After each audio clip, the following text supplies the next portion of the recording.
ఇవాళ రాష్ట్ర ప్రజలందరికీ కూడా ఇవాళ బతుకమ్మ పండుగ ప్రారంభోత్సవం జరుగుతా ఉంది. మా అక్క చెల్లెలందరికీ కూడా బతుకమ్మ పండుగ శుభాకాంక్షలు తెలియజేస్తా ఉన్నాం.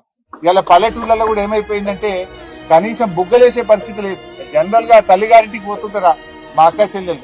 ఇలా గ్రామాల్లో కేసీఆర్ గారు ఉన్నప్పుడు మిషన్ కాకతీయలో చెరువులు బాగు చేసి బతుకమ్మ మెట్లు కట్టించాడు, బతుకమ్మ ఘాట్లు కట్టించాడు. పండుగను అద్భుతంగా జరుపుకోవడానికి ఫ్లడ్ లైట్లు వేసేవాళ్ళు, రోడ్లు వేసేవాళ్ళు, మొత్తం గడ్డి చెక్కించి అద్భుతమైనటువంటి సౌకర్యాలు ఉండేవి. కానీ ఇలా రేవంత్ రెడ్డి పాలనలో గ్రామాల్లో ఒక్క రూపాయి లేదు. పంచాయతీ సెక్రటరీలు అప్పుల పాలైపోయింది. సర్పంచులు లేరు, ఎంపీటీసీలు లేరు. ఎలక్షన్లు పెట్టే ధైర్యం రేవంత్ రెడ్డికి లేదు. గ్రామ పంచాయతీల్లో నయా పైసా లేదు.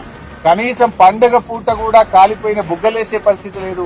పండగ పూట గ్రామాల్లో చెత్త ఎత్తే పరిస్థితిలో ట్రాక్టర్ల డీజిల్ దిక్కులేని పరిస్థితి. బతుకమ్మకి ఏర్పాట్లు చేయడానికి గడ్డి మందు కొట్టడానికి కూడా గ్రామాల్లో పైసలు లేవు. ఇది రేవంత్ పాలన. మాటలకు ఎక్కువ, చేతలకు తక్కువ.